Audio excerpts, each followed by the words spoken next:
क्या समझते हैं रामदेव जी, आपके 75 या सालों में हमारी शिक्षा अंतर्राष्ट्रीय लेवल पे नहीं पहुंच पाई? यदि हायर एजुकेशन की बात करें तो पढ़े लिखे बेरोजगार ज्यादा तैयार हो रहे हैं। बच्चों के भीतर जो शौर्य, वीरता, पराक्रम, कुछ नया करने का जोश, जुनून और अपने भारतीय होने पर जो गौरव का भाव होना चाहिए, वो कहीं उनमें क्षीण हो रहा था। अब आने वाला भविष्य भारत की युवा पीढ़ी का, बच्चों का सुरक्षित होगा, उसी की आधारशिला बीएसबी के माध्यम से तैयार। मदरसे, गुरुकुल, मिशनरी स्कूल, एजुकेशन में धार्मिक कट्टरता कितनी जरूरी है? ये देश की बहुत बड़ी ब्रेकिंग न्यूज है। अनंतनाग क्षेत्र के, श्रीनगर क्षेत्र के 2000 स्कूल भारतीय शिक्षा बोर्ड से जुड़ रहे हैं। इससे बड़ी बात और क्या हो सकती है? शिक्षा की क्रांति का प्रारंभ हो चुका है यहां पंचकुला की धरती से। भारत बोध हो, भारत की समग्र सांस्कृतिक, सामाजिक, आर्थिक, राजनीतिक, धार्मिक जो विरासत है, उसको एक साथ लेकर के हम आगे बढ़े।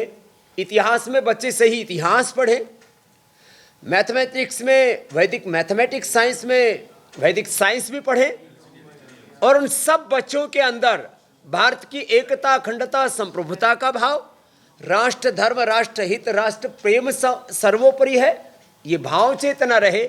बच्चों का मानस ऐसा गढ़ा जाए, उनके भीतर एक तरफ शौर्य, वीरता, पराक्रम हो, और ऐसा व्यक्तित्व, चरित्र, नेतृत्व हो उनका कि वो मात्र ग्लोबल सिटीजन ही नहीं, वो डिवाइन सिटीजन भी बने और वो कॉस्मिक सिटीजन बने। कॉस्मिक एनर्जी से वो अलाइन हो, उनकी जड़ें जुड़ी हों अपने सनातन बोध में, और वो शिखर आरोहण करें, पूरे विश्व में नए प्रतिमान घड़े। ऐसे बच्चे तैयार हो, उसके लिए भारतीय शिक्षा बोर्ड, जो भारत सरकार द्वारा गठित और पतंजलि योगपीठ द्वारा संचालित एक बोर्ड है, जिसके फाउंडर प्रेसिडेंट के रूप में हम थे, हमारे देश के प्रधानमंत्री जी, देश के गृह मंत्री जी, मोदी साहब, अमित शाह जी से लेकर के तीन शिक्षा मंत्रियों के कालखंड से ये पूरी प्रक्रिया गुजरी, और अंततः धर्मेंद्र जी के नेतृत्व में, धर्मेंद्र प्रधान जी जब शिक्षा मंत्री पिछले टर्म में थे, अब नए टर्म में भी वही है, तब आज से 2 साल पहले इस बोर्ड का गठन हुआ, और इसका इक्विवेलेंस सभी बोर्ड के साथ है, सब यूनिवर्सिटियों के साथ है, और एआईयू ना, एआईयू से पूरा इक्विवेलेंस है, और 16 स्टेट्स ने इसको एक एनओसी जो होती है, एक औपचारिकता होती है, क्योंकि शिक्षा केंद्र और राज्य दोनों का अधिकार क्षेत्र में आता है, लेकिन अब ये राष्ट्रीय स्तर का बोर्ड है, और शिक्षा की एक अभिनव क्रांति होगी। 1835 में मैकाले इंडियन एजुकेशन एक्ट बना करके जो एक यांत्रिक शिक्षा, जिसमें हम रंग रूप से तो भारतीय दिखे, लेकिन विचार से हम जो पाश्चात्य हो जाए, अंग्रेजों के गुलाम जैसे रहे, उस शिक्षा की गुलामी से, ग्लानि से, कुंठाओं से उभारने के लिए ये भारतीय शिक्षा बोर्ड है। मुझे आज प्रसन्नता है कि निशा के 10,000 से ज़्यादा स्कूलों ने हमारे कुलभूषण जी के मार्गदर्शन, नेतृत्व में आज एक साथ भारतीय शिक्षा बोर्ड से संबद्धता के लिए यहाँ पर संकल्प व्यक्त किया है। तो ये आज की प्रेस कॉन्फ्रेंस एक तरह से शिक्षा की अभिनव क्रांति के लिए एक यादगार होगी, और ये एक नए प्रतिमान शिक्षा के क्षेत्र में घड़े जाएंगे, उसके लिए आज का दिन ऐतिहासिक है। सर, स्कूल में तो बहुत कुछ सीखते हैं, बट जब पार्लियामेंट में आते हैं, जिस तरह का धक्का हुआ है, राहुल गांधी के ऊपर आरोप लगाए गए, जो विपक्ष है उन्होंने कहा कि बीजेपी ने धक्का मुक्की की है, आज बहुत कुछ हुआ है पार्लियामेंट में, क्या बोलते हैं? क्योंकि शिक्षा एक चीज है जो कि रिफ्लेक्ट करती है पार्लियामेंट। हाँ, शिक्षा से आज जो शिक्षा चल रही है हमारे स्कूलों में, जो स्टेट बोर्ड हैं, सेंट्रल बोर्ड्स हैं, उससे अभिभावक परेशान कि उनके बच्चे में जो संस्कार देखना चाहते हैं वो संस्कार नहीं मिल रहे। टीचर्स परेशान हैं कि जो एक बालक में, एक शिशु में, एक शिष्य में जो एक दिव्यता होनी चाहिए, एक डिसिप्लिन होना चाहिए, उनमें नहीं देख पा रहे, और अभिभावकों को भी जिस तरह से बच्चों को घड़ना चाहिए नहीं घड़ पा रहे। इसीलिए हम इससे देश का मानस घड़ रहे हैं। जैसे उनके डिवाइन थॉट्स होंगे, उनके भीतर डिवाइन इमोशंस होंगे, उनके लाइफ में डिवाइन एक्शन होगा, उनका आचरण पवित्र होगा और वो एक डिवाइन डायरेक्शन में, दिव्य दिशा में वो बच्चे आगे बढ़ेंगे। तो ये शिक्षा के एक नई दिशा होगी और यहाँ से जो बच्चे तैयार होंगे वो विधायिका में, कार्यपालिका में, न्यायपालिका में, मीडिया में, जहाँ पर भी होंगे, हेल्थ में, एजुकेशन में, रिसर्च में, देश और दुनिया में, वहाँ अपने कुलवंश का और भारतवर्ष का गौरव बढ़ाने वाले, उसके झंडे गाड़ने वाले बच्चे तैयार होंगे। क्या समझते हैं रामदेव जी, आपके 75 सालों में हमारी शिक्षा अंतर्राष्ट्रीय लेवल पे नहीं पहुंच पाई? पोस्ट ग्रेजुएट हो, बाहर चला जाए, वो देखिए, शिक्षा में यदि हायर एजुकेशन की बात करें तो पढ़े लिखे बेरोजगार ज़्यादा तैयार हो रहे हैं, और यदि आप प्राइमरी एजुकेशन की बात करें तो उसमें शिक्षा के माध्यम से बच्चों के भीतर जो शौर्य, वीरता, पराक्रम, कुछ नया करने का जोश, जुनून और अपने भारतीय होने पर जो गौरव का भाव होना चाहिए, वो कहीं उनमें क्षीण हो रहा था। और इसी कमी की पूर्ति के लिए ये बीएसबी का गठन हुआ है। हम आशा रखते हैं अब आने वाला भविष्य भारत की युवा पीढ़ी का, बच्चों का सुरक्षित होगा, उसी की आधारशिला बीएसबी के माध्यम से तैयार हो। आजकल देखा जाता है बच्चों में काफी स्ट्रेस हो गए पढ़ाई को लेकर, जिस तरह से मतलब इस तरह से लगता है कि अच्छा, पढ़ाई का स्ट्रेस हो जाए वो बच्चा कैसा भाई? हम पूरा देश और दुनिया के सैकड़ों हजारों उत्तरदायित्व तो अपने सिर पर लेकर के घूमते, निर्भर रहते, तो ये हम बच्चों को सिखाएंगे? तो एजुकेशन में स्ट्रेस सब तो होना ही नहीं चाहिए। बचपन में स्ट्रेस आ गया तो जिंदगी कैसे गुजरेगी? फिर तो ब्रेन स्ट्रोक होगा, फिर तो हार्ट अटैक ही हो गया, फिर तो बच्चा जो है सुसाइड करेगा। तो बच्चों में तो स्ट्रेस होना ही नहीं चाहिए। वो एजुकेशन सिस्टम है भारतीय शिक्षा बोर्ड का। रही बात जो है बाकी बच्चों में ही, क्या स्ट्रेस तो पूरी सोसाइटी में है। हिंदू के नाम पर, मुसलमान के नाम पर, ब्राह्मण, क्षत्रिय, वैश्य, शूद्र, दलित के नाम पर, आदिवासी वनवासियों के नाम पर, किसान और जवान के नाम पर, देश में अलग अलग प्रकार के भाषाओं के नाम पर, क्षेत्र के नाम पर लड़ाइयाँ चल रही हैं। अखंड भारत बनाने वाला, अखंड भारतीयता का विचार और संस्कार देने वाला कोई बोर्ड है तो भारतीय शिक्षा बोर्ड है। क्योंकि आपने कहा कि स्ट्रेस रिलेटेड फैक्टर किसान भी है, पंजाब की पावन धरती पे है, किसान बैठे हुए हैं, अभी भी नाराज हैं, कहीं कोई ना बीच का रास्ता नजर नहीं आ पा रहा है। जगजीत दलेवाल है, उनकी तबीयत बहुत खराब चल रही है, सुप्रीम कोर्ट ने भी उस पर टिप्पणी की है। आप एज अ सिटीजन और क्योंकि आपका स्टेचर इतना ज्यादा है, क्या बोलना चाहते हैं इस पूरी स्थिति पर? नेक्स्ट आज बाबा जी, मैं पूछना चाहता कि जैसे जो एजुकेशन है प्राइवेट होती है, जो हम बच्चों को पढ़ने से जो सीनियर क्लासेस हैं +2 के बाद वो सस्ती हो पाए, जैसे आपको पतंजलि के प्रोडक्ट्स हैं, तो वैसे हो पाए अफोर्डेबल प्रोडक्ट्स, अफोर्डेबल एजुकेशन। देखिए, ये होना ही चाहिए। शिक्षा के नाम पर व्यापार, लूटमार, शिक्षा के नाम पर जो शिक्षा माफिया काम कर रहे हैं बहुत सारे, वो तो ठीक नहीं है। शिक्षा एक हमारे जीवन की एक मूलभूत आवश्यकता, और मैं तो कहता हूँ 10वीं 12वीं तक तो शिक्षा यदि निःशुल्क हो तो बहुत अच्छी बात है, लेकिन सरकार उसको नहीं कर पा रही है। तो वो भी अफोर्डेबल प्राइस में मिलनी चाहिए। विद्यालय भी चलते रहें, उनमें भी लोग 25, 50, 100, 200 करोड़, कुछ लोगों ने तो हज़ारों करोड़ रुपये एजुकेशन में इन्वेस्ट किया हुआ है। तो एक इसमें मध्यम मार्ग शिक्षा में अपनाया जाना चाहिए। यद्यपि आर्थिक तौर पर सरकार ने ऐसा तय किया हुआ है कि आप जो भी एजुकेशन सोसाइटी चलाएगी, किसी कॉरपोरेट हाउस को education as a business run करने का राइट नहीं है, लेकिन लोग उसमें रास्ते ढूंढ लेते हैं। तो उसके ऊपर तो जरूर अंकुश रखना चाहिए।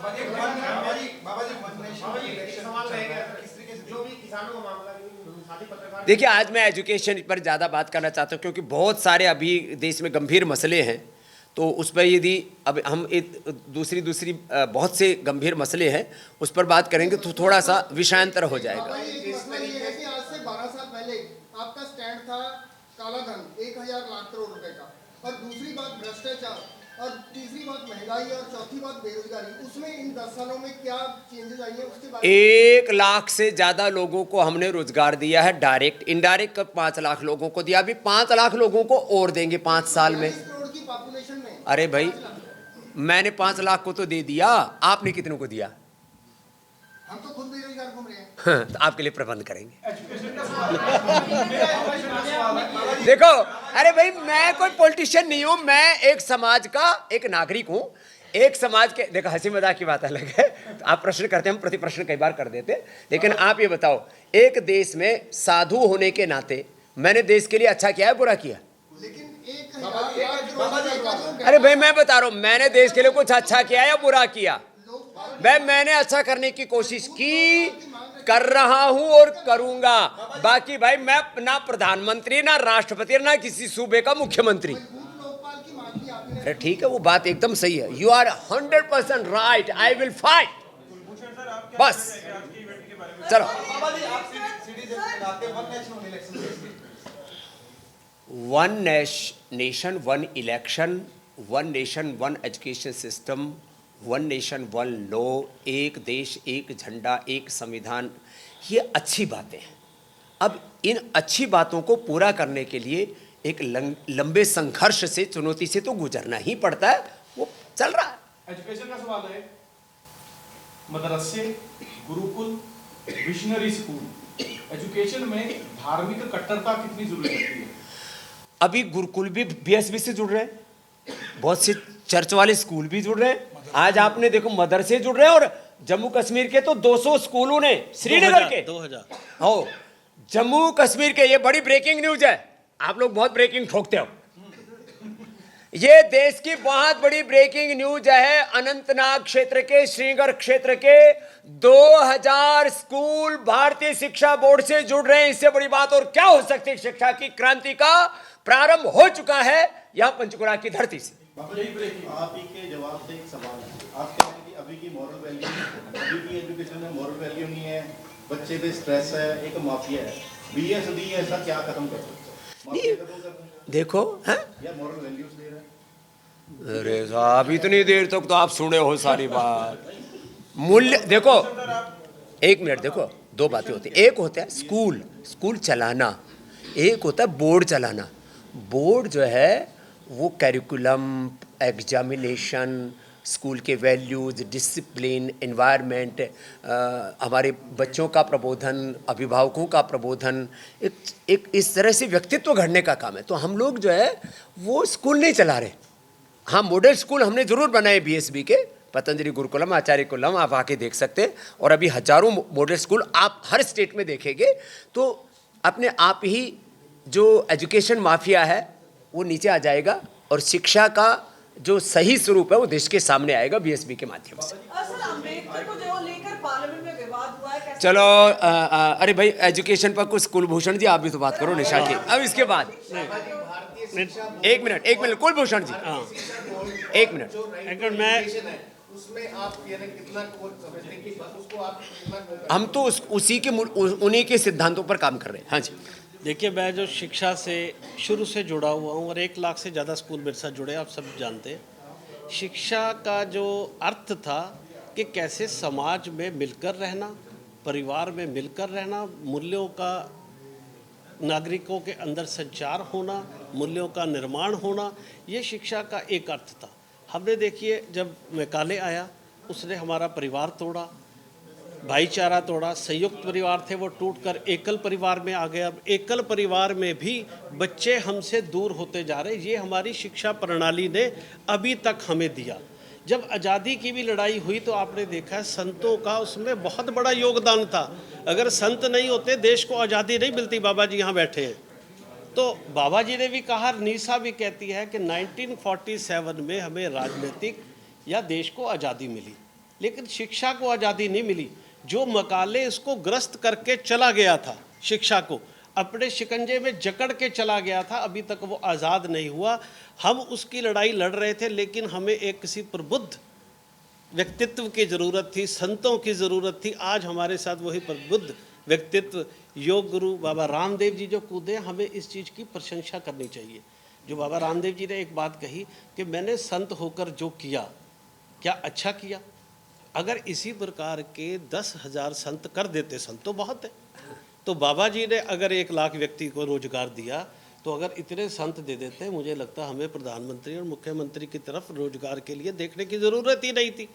तो बाबा जी ने जो किया, बाबा जी आपको साधुवाद है, देश की तरफ से सारे शिक्षक आपको सलाम करते हैं। और जो अब भारतीय शिक्षा बोर्ड भी आ रहा है, मैं बिल्कुल, आप अपने परिवारों में देख लीजिएगा, बच्चे हमसे दूर होते जा रहे हैं, परिवारों के अंदर रिश्ते खत्म होते जा रहे हैं। ये शिक्षा से ही बनने थे, लेकिन शिक्षा का पाश्चात्यकरण जो हुआ, आज मैं उसका नाम नहीं ले रहा कि किस कारण हुआ, क्योंकि किसी को दोष देना कोई सही बात नहीं होती, लेकिन आज की ज़रूरत है, अपने भारत को अगर बचाना है। मैं एक एग्जांपल दूंगा, जब अफ़गानिस्तान और यूएस की लड़ाई ख़त्म हुई तो बात ये आई कि आखिरकार अमेरिकन छोड़ के क्यों गए कि वहाँ पर परिवारवाद मजबूत था अफ़गानिस्तान का। तो आज हमारे परिवार भी टूट रहे हैं। तो जो भारतीय शिक्षा बोर्ड आ रहा है, इस सारी चीज़ों को जोड़ने के लिए आ रहा है, आपकी भावी पीढ़ियों को बचाने के लिए आ रहा है, हमारे परिवारों को बचाने के लिए आ रहा है, हमारे जो भारतीय मूल्य थे उनको बचाने के लिए आ रहा है, और उनको और बढ़ाने के लिए भी आ रहा है। वो शरीर से भी सशक्त करेंगे बच्चों को, बौद्धिक रूप से भी करेंगे और मानसिक रूप से भी करेंगे। ये प्रण भारतीय शिक्षा बोर्ड का। और उसमें निशा के मैक्सिमम स्कूल्स, 1 लाख में से पहला टारगेट हो हमारा 25-50 हज़ार स्कूलों को जोड़ना, और ये कैरेक्टर बिल्डिंग से नेशन बिल्डिंग तक का, आजीविका से लेकर के उनके जीवन के तक के निर्माण का, शिक्षा और संस्कार का एक साथ समन्वय का अभियान है। हमारे भारतीय शिक्षा बोर्ड के चेयरमैन हैं एनपी सिंह साहब, जो बहुत ही सीनियर आईएएस भी रहे हैं, बहुत बड़े दार्शनिक हैं और विचारक भी हैं, शिक्षाविद भी हैं, और निशा के साथ साथ इस देश के और भी हजारों लाखों विद्यालयों को जोड़ करके अब ये शिक्षा के, जैसे कहा कुलभूषण जी ने, शिक्षा की नव क्रांति कर रहे हैं। तो 2 शब्द सिंह साहब ऐसे बोलते हैं। प्रणाम। अभी एक प्रश्न आया था कि बेरोजगारी क्यों है। स्वाभाविक है कि उसका मूल कारण ये है कि जो 1835 का जो मैकाले का एजुकेशन सिस्टम का पूरा कंपोनेंट थे, वो उसका लक्ष्य मुख्य होता था नौकरी परक शिक्षा। तो हमने नेतृत्व परक जो हमारी धारणा थी वो समाप्त हो गई। हम शिक्षा का अर्थ एक ही समझते हैं कि नौकरी पाना, उसमें न्यू नॉलेज क्रिएशन, नव ज्ञान का सृजन, उद्यमिता, और हर क्षेत्र में स्वयं समाज और राष्ट्र को नेतृत्व की स्थिति में लाने का जो एक सामर्थ्य होना चाहिए, कैपेसिटी, दक्षता, वह दृष्टि में नहीं रही। तो भारतीय शिक्षा बोर्ड इसको दृष्टि में रख रहा है। अपनी संस्कृति के प्रति हीन भावना पैदा की गई कैरिकुलम और different mode of component of education से, तो अपनी संस्कृति के प्रति उसके जो मूल ज्ञान के तत्व हैं, चाहे खगोल विज्ञान है, चाहे गणित है, चाहे चिकित्सा शास्त्र है, योग विज्ञान है, भौतिकी है, न्याय शास्त्र है, उन सबको एक पुनर्स्थापित करते हुए नई सदी में उसको आज के अनुरूप उसको व्याख्यायित करते हुए बच्चों के एल्गोरिदम का हिस्सा बनाना है। क्योंकि अभी कुछ सवाल पूछे गए कि वहाँ ऐसा क्यों हो रहा है, वहाँ ऐसा क्यों हो रहा है, बहन ने पूछा। तो उसके कारण ये हैं कि बच्चा जब 16 वर्ष तक गर्भ से लेकर जो उसका सबकॉन्शस का एल्गोरिदम जो निर्मित हो जाता है, सॉफ्टवेयर, वही जिंदगी भर उसके पूरी क्रियाओं को निर्देशित करता है, ड्राइव करता है। वो व्यक्ति कॉन्शस माइंड से करना नहीं चाहता, लेकिन अनकॉन्शस माइंड उसका अनजाने में ही उससे बहुत सारी ऐसी गतिविधि करा देता है। इसलिए हम भारतीय शिक्षा बोर्ड के माध्यम से बाल मानस को, उसके एल्गोरिदम को, उसके अवचेतन को इस तरह स्थापित करना चाहते हैं कि वो भारत की संस्कृति में उसकी आस्था हो, उसके भारत की ज्ञान परंपरा को आज के परिप्रेक्ष्य में विश्लेषित करने की क्षमता हो, ऑब्जर्वेशन, एनालिसिस, इसके बाद उसका एक्सपेरिमेंटेशन, उसका प्रयोग करने की क्षमता हो, एक्सपेरिमेंटेशन के बाद उसको आज के संदर्भ में प्रयोग के बाद निष्कर्ष करने की क्षमता हो, उसको एक्सप्लोर करने की क्षमता हो, उसको डिफरेंट डोमेन को विज्ञान से लेकर प्रौद्योगिकी से लेकर के हर क्षेत्र में नंबर 2 होने की बात नहीं कि बड़ी बड़ी कॉर्पोरेट कंपनियां के CEO होकर के बैठे हैं, वो क्यों नहीं, कंपनियों के MD क्यों नहीं हो रहे हैं, यह सिर्फ साइंस टेक्नोलॉजी से नहीं आ रही। आज के आप देखिए बहुत सारे ऐसे बड़े कॉर्पोरेट कंपनी हैं पूरी दुनिया की जिसके सीईओ भारत के लोग हैं। इसका मतलब है कि उनका जो टेक्नोलॉजिकल नॉलेज है वो तो बहुत दृढ़ है, प्रतिभावान है, लेकिन उस प्रतिभा और ज्ञान का प्रयोग नेतृत्व की स्थिति तक लाना और उसको एक शिखर पर खड़ा करने का अंदर से आत्मविश्वास नहीं है। वो आत्मविश्वास गढ़ना सबसे महत्वपूर्ण है।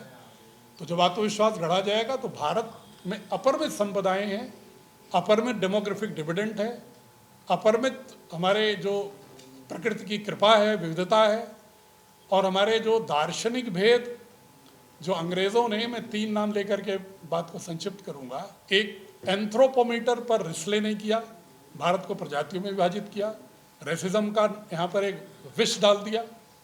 ग्रियर्सन ने लिंग्विस्टिक भेद, भाषाई भेद पैदा करके भाषा के आधार पर बांटने की कोशिश की, और जेम्स मिल ने the history of British India के माध्यम से पूरे इस देश में दार्शनिक भेद, पंथिक भेद, सामाजिक भेद, सोशल स्ट्रेटिफिकेशन, आर्य द्रविड़, आर्य आदिवासी, इस तरह की अनेक ऐसे नैरेटिव्स गढ़ दिए हैं, ऐसे बिंब गढ़ दिए हैं। आक्रांताओं को कि योद्धा, वो आक्रांताओं को योद्धा, स्वतंत्रता संग्राम सेनानियों को आतंकी, आतंकियों का महिमा मंडन, आक्रांताओं का महिमा मंडन, पूरे देश की पूरी सभ्यता संस्कृति को एक पुष्प गुच्छ के रूप में लाने की असमर्थता, जो एक अदृश्य भारत अभी भी है, आदिवासियों से लेकर नॉर्थ ईस्ट से लेकर के दक्षिण के वीर वीरांगनाओं की पूरी चर्चा न होकर के दिल्ली केंद्रित इतिहास, और ऐसे माध्यमों से एक सपेरों का देश कह करके नैरेटिव घोषित करके हमारे युवाओं के मन में जो उपभोक्ता होने का, जो अभी पूज्य स्वामी जी कह रहे थे कि हम लोग वैचारिक उपभोक्ता हो गए। जब आप विचारों के उपभोक्ता हो जाते हो किसी के, तो उसी के प्रोडक्ट के भी उपभोक्ता होते हो। इसीलिए न हमारे यहाँ स्वदेशी अवधारणा हो रही है, न पूर्णतः हम भारत को नहीं देख रहे हैं, सीधे विदेश की ओर देखते हैं, विदेशी भाषाओं की ओर आकर्षित हैं। हम दक्षिण भारत से दुखी होते हैं कि वो हिंदी को क्यों नहीं राष्ट्रभाषा मानते, लेकिन हम उत्तर भारत के कितने लोग तमिल, तेलुगु, कन्नड़, मलयालम सीख रहे हैं। हम फ्रेंच, जर्मन तो सीखते हैं, लेकिन तमिल, तेलुगु, कन्नड़ नहीं सीखते। हमारे भारतीय शिक्षा बोर्ड में भाषाई रूप से भी एकात्मकता, दार्शनिक रूप से भी एकात्मकता, सामाजिक रूप से भी एकात्मकता, और जो समाज में भेद दिख रहे हैं, जो विकृति दिख रही है, उसको हम जस्टिफाई नहीं कर रहे हैं कल्चरल, वो हम मानते हैं कि सांस्कृतिक विखंडनवाद है, सामाजिक विघटन है, वो सामाजिक विकृति है। मूल सिद्धांत से हम हटे हुए हैं।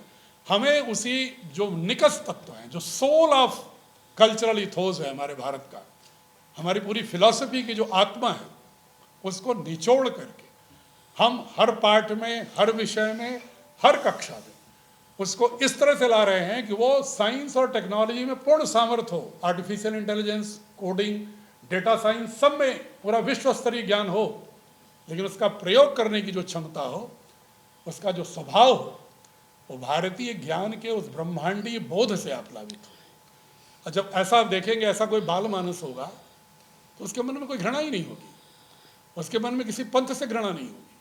वो पूरे मनुष्यों के बीच में ही नहीं, बल्कि पशु पक्षियों, पर्वतों, नदियों और पूरे ग्रहों नक्षत्रों के मध्य भी उनकी स्वायत्तता, उनकी स्वतंत्रता की बात करेगा और उसके साथ कोहेरेंटली रहेगा। लेकिन वो कोहेरेंस कैसे पैदा हो, जो हमारे बोर्ड की किताबें देखेंगे, कैरिकुलम देखेंगे, तब आपको लगेगा कि जो मैं अमूर्त रूप में बोल रहा हूँ, सिद्धांत रूप में, वो मूर्त रूप में क्या उन पुस्तकों में ध्वनित हो रहा है कि नहीं। और आप लोग भी अपने बच्चों को बीएसबी के स्कूल में पढ़ाओगे, आप खुद देखोगे, जब आप मूल्यांकन करोगे कि तो आपको खुद लगेगा नहीं, भारतीय शिक्षा बोर्ड शिक्षा की कोई एक नई दिशा देने वाला बोर्ड है। और आप शिक्षा के साथ संबंधित सवाल है सर कि शिक्षा में आरक्षण की बात जैसे हो रही है वर्षों से, पहले मूल्यों की बात कर लो, अब आरक्षण पे चले गए। आरक्षण होगा या इकोनॉमिक बेस होगा? ऐसा है, जो आप जो बिंदु उठा रहे हो ना, हम अभी उन सवालों में नहीं उलझ रहे। बहुत स्पष्ट बताऊं, मैं बच्चों नहीं बता रहा हूँ, मैं शिक्षा की बात कर रहे हैं, आगे बोल रहा हूँ। ये सवाल आगे की पीढ़ी में ना आए, इसलिए हम आरक्षण का सवाल तभी उठता है जब सोशल इक्विटी नहीं होती, जब सोशल स्ट्रेटिफिकेशन में परस्पर भेद होते हैं, जब हम सिर्फ नौकरी परख होते हैं, नेतृत्व परख नहीं होते, उद्यमिता नहीं होती, तब ये सवाल उठते हैं। और हम आज बच्चों का को- विषय नहीं है ना वो, आज विषय पे बात कर। सर आपकी शिक्षा बोर्ड में जुड़ने के लिए कंडीशंस क्या हैं जो कि नए स्कूल्स आपसे जुड़ सकें? उसके लिए देखिए बहुत विस्तार में 1 घंटे लगेगा बताने में, संक्षेप में नहीं बताया जा सकता। हमारी वेबसाइट है bsb.org.in, जी हो, उसको अगर आप देखेंगे तो उसमें लैंड इंफ्रास्ट्रक्चर बस अब हो प्रोसेसेस गया, जो है पूरा हो उसमें गया, डिटेल दिया। 10 मिनट वही आता। देखिए हम विद्यालय अपनी ओर से तो सिर्फ आदर्श विद्यालय के रूप में हर राज्य में 2-3 स्थापित करेंगे, और वो भी पब्लिक पार्टिसिपेशन से, कम्युनिटी पार्टिसिपेशन से करेंगे। बाकी हम जैसे सीबीएसई की तरह ही भारत सरकार ने एक नया बोर्ड दिया है। ये उद्देश्य है कि आधुनिक ज्ञान में भारतीय परंपरा और ज्ञान का समावेश हो।